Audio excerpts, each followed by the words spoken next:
Hello everybody and welcome to Hero Station. Here we talk about Marvel, DC, and Star Wars, and today we have got some really interesting news about DC and Disney. So basically there's this leaked conversation, this leaked like a meeting which had Disney talking about DC and the possibility of buying it, but not so fast. They didn't specifically say they wanted to buy it, but if they had a possibility, it would have been groundbreaking and made them billions of dollars. Big whoop! Disney is only in it for the money. Anything like me, which you probably aren't insane, when you first saw this, you would have freaked out. Not happy, but you would have freaked out and been in shock. I wasn't even freaking out. I was just in shock. This was just news to me, man. There's like so much that would go on about it, and I just need to rant about it. It's just hard. At the moment, I'm editing a fanfiction of TASM 3, which should be out by that time, but it's just so weird because it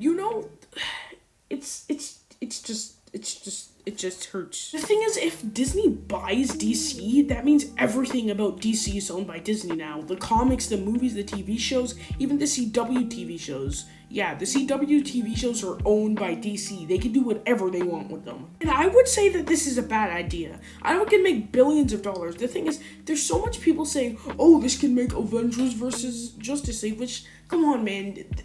Even if Disney and Marvel owns the X-Men, and what have we seen from the X-Men? 2 twins who died in the last episode? This is just, it's like the idea of DC like being owned by Disney, it's just so weird, especially with the Batman coming out. How is that gonna work?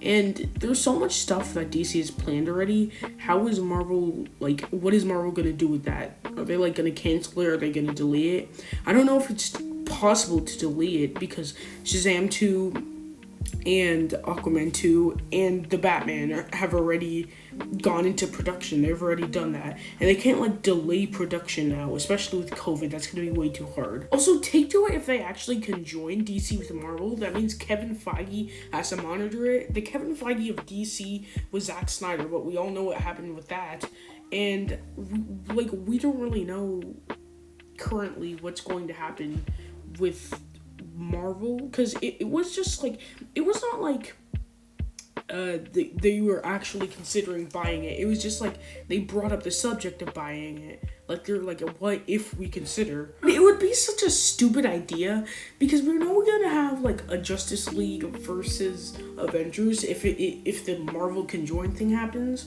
and how are they gonna make that work? It just doesn't make any sense. It's just the idea.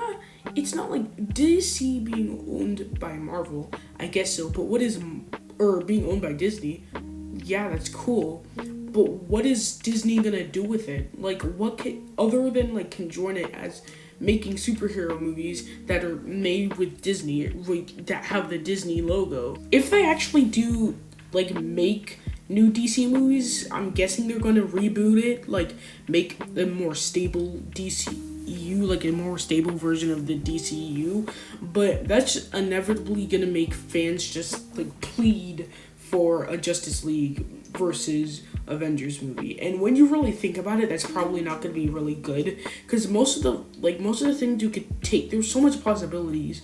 Most of the things you could take with that is like, they're just fan fiction stuff. Like, I do fan fiction, but like it's just really hard to accept, especially with like Warner Brothers having a staple.